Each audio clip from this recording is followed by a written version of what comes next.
Hi friends, എല്ലാവർക്കും സുഖമാണല്ലോ അല്ലേ? Welcome to Beena secret flowers. നമ്മൾ ഓണ വിഭവങ്ങൾ തയ്യാറാക്കുന്ന ഒരു സീരീസ് തുടങ്ങിയതായിട്ട് കഴിഞ്ഞ വീഡിയോയിൽ ഞാൻ പറഞ്ഞിട്ടുണ്ടായിരുന്നു. ആ സീരീസിലെ രണ്ടാമത്തെ വിഭവമാണ് ഇന്ന് നമ്മൾ തയ്യാറാക്കുന്നത്. സദ്യയിലെ ഏറ്റവും പ്രധാനപ്പെട്ട വിഭവമായ അവിയലാണ് നമ്മൾ തയ്യാറാക്കാൻ പോകുന്നത്. അപ്പോൾ ഏകദേശം ഒരു 15 പേർക്കുള്ള അളവിലാണ് അവിയൽ നമ്മൾ തയ്യാറാക്കുന്നത്. വീഡിയോയിലേക്ക് പോകുന്നതിന് മുമ്പ് ഒരു കാര്യം കൂടി, നമ്മുടെ ബീന സീക്രട്ട് ഫ്ലേവേഴ്സ് ചാനൽ ഇതുവരെ സബ്സ്ക്രൈബ് ചെയ്തിട്ടില്ലാത്തവർ ചാനൽ ഒന്ന് സബ്സ്ക്രൈബ് ചെയ്ത് ബെല്ലൈക്കണും കൂടെ അമർത്തിയാൽ എൻ്റെ എല്ലാ വീഡിയോസും നിങ്ങൾക്ക് കൃത്യമായിട്ട് ലഭിക്കും. പിന്നെ വീഡിയോ കണ്ടു കഴിയുമ്പോൾ നിങ്ങളുടെ ഫീഡ്ബാക്കും തരണം, ലൈക്കും കമൻറ്റും ഷെയറും ഒക്കെ ചെയ്യുമല്ലോ. എന്നാൽ പിന്നെ നമുക്ക് വീഡിയോയിലേക്ക് പോയാലോ. ഇന്ന് നമ്മൾ ഉണ്ടാക്കാൻ പോകുന്നത് ഒരു സ്പെഷ്യൽ അവിയലാണ്.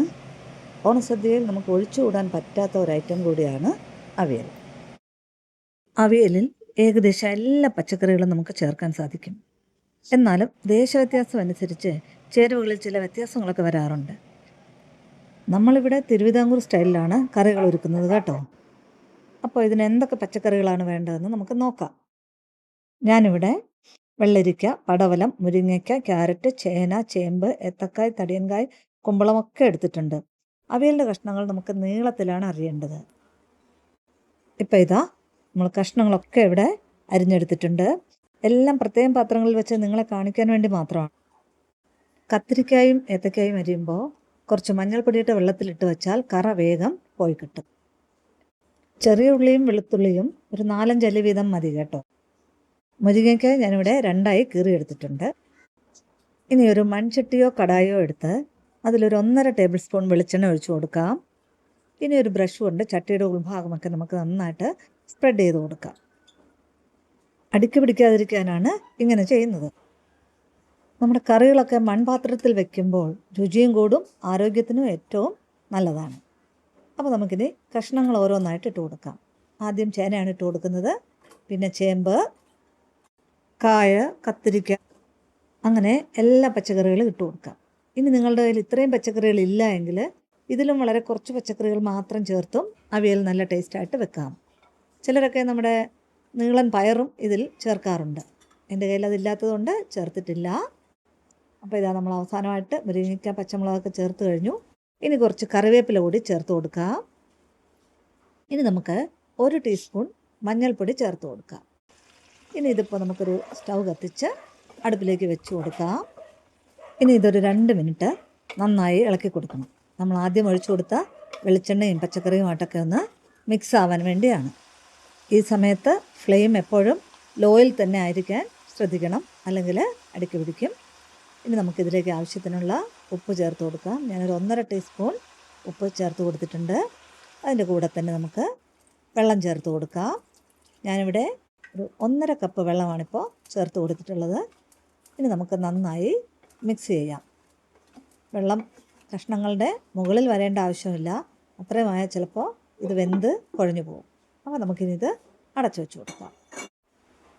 അത് വേകുമ്പോഴേക്കും നമുക്ക് അരപ്പ് തയ്യാറാക്കി എടുക്കാം. മിക്സിയുടെ ജാറിലേക്ക് 1/2 ടീസ്പൂൺ മഞ്ഞൾപ്പൊടി, 1 ടീസ്പൂൺ ജീരകപ്പൊടി, 4-5 അല്ലി വെളുത്തുള്ളി, കുറച്ച് കറിവേപ്പില, 4-5 ചെറിയ ഉള്ളി, ഇത്രയും ഇട്ട് ഇത് പൾസ് മോഡിലിട്ട് ചെറുതായൊന്ന് കറക്കിക്കൊണ്ട് വരാം. അതിനുശേഷം നമ്മൾ എടുത്ത് വെച്ചിരിക്കുന്ന 1 കപ്പ് തേങ്ങ ഇതിലേക്ക് ഇട്ട് കൊടുക്കാം. തേങ്ങ അരഞ്ഞു പോകരുത്, പൾസ് മോഡലിലിട്ട് അരച്ചെടുത്താൽ മതി. ഇതിനിടയ്ക്ക് നമുക്ക് നമ്മുടെ അവിയൽ ചെക്ക് ചെയ്ത് നോക്കണം. വെള്ളം വറ്റിയാൽ അടുക്കി പിടിക്കും, അത് മറന്നു പോകാതെ ഇടയ്ക്കിടയ്ക്ക് ഇളക്കി കൊടുത്തുകൊണ്ടിരിക്കണം. ഇതിൽ ആവശ്യത്തിന് വെള്ളമൊക്കെ കിടപ്പുണ്ട്. അപ്പോൾ ഞാൻ ഒന്നുകൂടി അടച്ചു വെച്ച് കൊടുക്കുകയാണ്. അപ്പോൾ ഇതാ ഒരു 2 മിനിറ്റ് കൂടെ കഴിഞ്ഞിട്ടുണ്ട്. ഞാനിത് തുറന്ന് നമ്മൾ എടുത്ത് വെച്ചിരിക്കുന്ന കാഷ്യൂ ഇതിലേക്ക് ഇട്ട് കൊടുക്കുകയാണ്. എന്നിട്ട് വീണ്ടും മിക്സ് ചെയ്ത് കൊടുക്കാം. അപ്പോൾ നമ്മുടെ കഷ്ണങ്ങളൊക്കെ ഒരു പകുതി വേവായിട്ടുണ്ട്, അടിയിൽ കുറച്ച് വെള്ളവുമുണ്ട്. എന്നാൽ ഞാൻ ഒന്നുകൂടി അടച്ചു വെച്ച് കൊടുക്കുകയാണ്.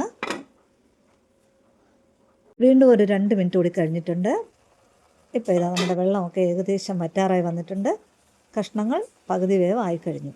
ഞാനിതിൻ്റെ മധ്യത്തിൽ അല്പം സ്പേസ് ഉണ്ടാക്കി നമ്മൾ അരച്ച് വെച്ചിരിക്കുന്ന തേങ്ങ മിക്സ് ഇട്ട് കൊടുക്കുകയാണ്. ഇതിനെ ഞാൻ ഇട്ട് കൊടുത്ത ശേഷം അടിയിലേക്ക് താഴ്ത്തി അതിൻ്റെ മുകളിലേക്ക് പച്ചക്കറികൾ കോരിയിട്ട് ഒന്ന് മൂടി വെച്ച് കൊടുക്കുകയാണ്. ഇത് തേങ്ങ പെട്ടെന്ന് നന്നായി വെന്ത് കിട്ടുന്നതിന് വേണ്ടിയാണ്. ഇനി ഫ്ലെയിം സിമ്മിൽ തന്നെയാണല്ലോ. ഇനി ഇത് നമുക്ക് ചെറുതായിട്ടൊന്ന് അടച്ചു വെച്ച് കൊടുക്കാം.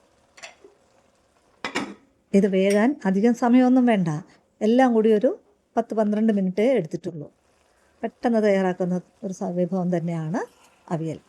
അപ്പോൾ നമ്മുടെ തേങ്ങ അടിയിലേക്ക് ഇട്ടതൊക്കെ ഇപ്പോൾ ഇതാ വെന്ത് കഴിഞ്ഞിട്ടുണ്ട്. ഞാനതിനെ ചെറുതായിട്ട് ഇളക്കി കൊടുക്കുകയാണ്. കഷ്ണങ്ങൾ ഉടഞ്ഞു പോകാതെ സ്പാറ്റില കൊണ്ട് നമുക്ക് പതുക്കെ ഇളക്കി ചേർത്ത് കൊടുക്കാം. അവിയലിൽ എല്ലാ പച്ചക്കറികളും ചേരുന്നത് കൊണ്ട് തന്നെ ഷുഗർ പേഷ്യൻസിനും ഹെൽത്ത് നോക്കുന്നവർക്കും ഒക്കെ വെറുതെ കഴിക്കാനും ഒക്കെ പറ്റിയ ഒരു വിഭവമാണ് ഈ അവിയൽ. പക്ഷേ എനിക്കും ചെറുതിലെ അവിയലൊന്നും ഇഷ്ടമല്ലായിരുന്നു. മിക്കവാറും കുട്ടികൾക്ക് ഇഷ്ടമല്ല. പക്ഷേ വലുതായി കഴിഞ്ഞത് കഴിച്ച് ശീലിച്ചപ്പോഴാണ് അവിയലിൻ്റെ ടേസ്റ്റ് മനസ്സിലായത്. അതിനുശേഷം ഇപ്പോൾ കുട്ടികളും എല്ലാവരും കഴിച്ചു തുടങ്ങിയിട്ടുണ്ട്. നമ്മളിപ്പോൾ കഷ്ണങ്ങളൊക്കെ നന്നായി മിക്സ് ചെയ്ത് കഴിഞ്ഞു. നോക്കിയപ്പോൾ ഉപ്പിൻ്റെ ഒരു ചെറിയ കുറവുണ്ടായിരുന്നു. അപ്പോൾ ഞാനിവിടെ ഒരു 1.5 ടീസ്പൂൺ ഉപ്പ് കൂടി ഇട്ട് കൊടുക്കുന്നുണ്ട്. അപ്പോൾ ഉപ്പിട്ടതിന് ശേഷം നന്നായി ഇളക്കി ഒരു 2 മിനിറ്റ് സമയം കൂടെ അടച്ചു വെച്ച് കൊടുക്കണം. ഞാനിവിടെ കഷ്ണങ്ങൾ ഉടഞ്ഞു പോകാതെ എല്ലാം നന്നായി മിക്സ് ചെയ്ത് കൊടുക്കുന്നുണ്ട്. ഇപ്പോൾ ഉപ്പ് എല്ലായിടത്തും നന്നായി മിക്സായി കഴിഞ്ഞു. ഞാനൊന്ന് അടച്ചു വെച്ച് കൊടുക്കുകയാണ്. അധിക സമയമൊന്നും വെക്കുന്നില്ല. ഏകദേശം ഒരു 1-1.5 മിനിറ്റ് കഴിഞ്ഞപ്പോൾ ഞാനിത് തുറന്നു. ഇനി ഇതിൻ്റെ ലാസ്റ്റ് സ്റ്റെപ്പാണ്. നമ്മളൊരു 2 ടേബിൾ സ്പൂൺ തൈരാണ് ഒഴിച്ചു കൊടുക്കുന്നത്. ഞാനിവിടെ പുളിയില്ലാത്ത തൈരാണ് എടുത്തിട്ടുള്ളത്. നല്ല കട്ടിയുള്ള തൈരാണ്. ഇത് ഒഴിച്ച ശേഷം വളരെ സാവധാനം മിക്സ് ചെയ്ത് കൊടുക്കാം.